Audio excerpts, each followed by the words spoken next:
Okay, so right now we're going to look at thermal expansion. Thermal expansion is a pretty cool property.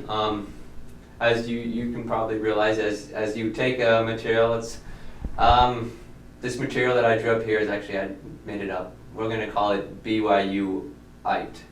Why not? Who cares? And so we have this random make-believe material, BYU-Idaho, and we're going to say that we're going to change its temperature, so delta T, 150 degrees Fahrenheit. So you'd expect what might happen when you do that. If you remember anything about chemistry, when you're changing the temperature, the molecules inside of it are getting a little bit excited, and they start to require a little bit more room, and so the material expands. And so you get some degree of expansion in your material. And so the equation that we often use for a simple beam such as this to find how much deformation is going to occur is this. Let's call it delta therm. Change in length from thermal expansion is equal to alpha. Now alpha is a constant, a thermal constant, which we have for this material at 5.7 times 10 to the negative 6. So your therm constant times your delta T, your change in temperature, times the length of the piece. Now all those things will affect it. As you can imagine, the constant is dependent upon the material, which you should be able to find in reference material.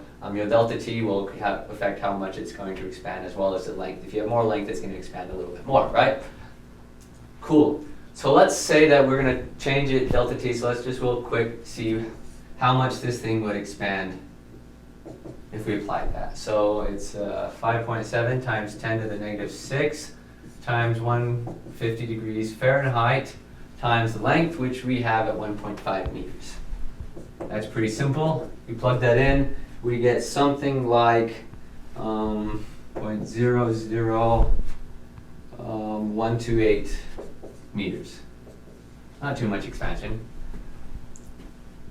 but it does expand a little bit. All right, so let's look at then, if we have, that's pretty basic, so we're going to look at something a little bit more complicated, because if you know if it's going to expand, it might cause some other things to happen too, right?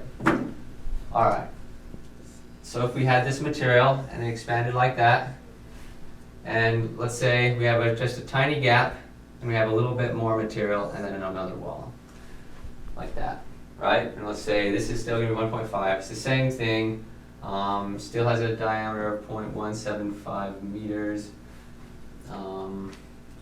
These things still apply. Let's say that this piece is 0.4 meters. All right, I think that's all we need. Oh yeah, the gap.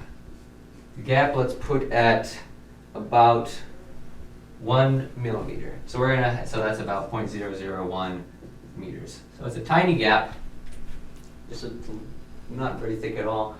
And so you can expect, as the things expand from the change in temperature, they're going to get closer together, and then they're going to meet, right? And then they're going to start pushing on each other. And so you're going to start building up some forces inside this material, and you're going to have some reaction forces. And so what we want to find is we want to find out what those reaction forces are. Now that they're going to be equal to each other, we know that because there's no other forces being applied. It's just what's going on internally, just from the expansion. So we want to find the force that's being applied throughout that material. So find, I don't know, Fa. So the reaction force on that wall. All right, so how are we going to do that? Well, let's look at what's happening then. Let's look at it using superposition first. So if we were to remove this section, as we had when we were doing this, we know that it expands some, right? And it's going to expand out a certain amount. And we know as well that as soon as it expands out, it'll reach a point where there's a force that's going to push it back a certain amount. So force that's coming from this section, force, call it F1, it's going to push back, and it's going to deform it so much. And then we're going to look at this other piece, this 4 millimeters piece, and it's going to expand a certain amount. probably a great deal less than that. The picture's not very good at showing that it's deforming less because it's shorter, but that's okay, whatever. You'll learn to see what's going on. And there's going to be a force equivalent to force 1, so we're just going to say it's also force 1. It's going to push it back so much, and by the time all this is done, all of it's going to be lined up at the same place. And so, basically, you have, let's say, the deformation of this piece is equal to the thermal expansion minus the force expansion from that piece. And so is the delta therm of the second piece minus the delta force of the second piece. So this plus that.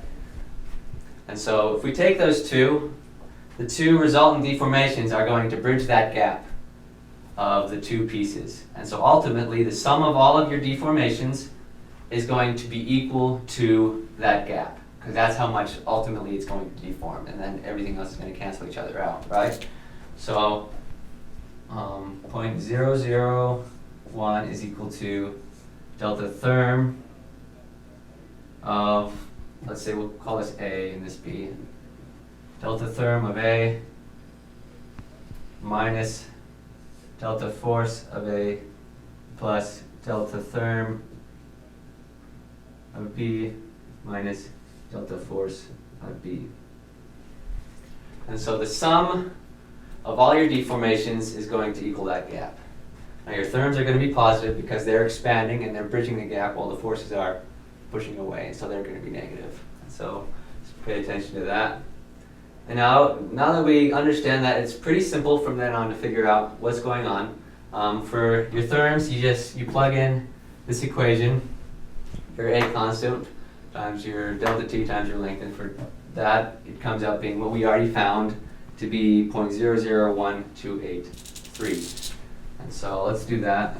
Delta T is equal to, or delta T therm of A, we already found to be 0.001283. Now, your delta therm at B, we do the same thing, but the length changes. The length is only 0.4 for that piece. And so if you plug it all in, you get, as long as I use my calculator right, 0.000342. Cool. And then as we plug in for the delta force at A and delta force at B, remember we don't actually know what force is being applied. That's what we're trying to find, right? We're trying to find the force at A, the force that's being pushed through that. And so for delta F of A, if we use the equation PL over AE, I'm going to write that down.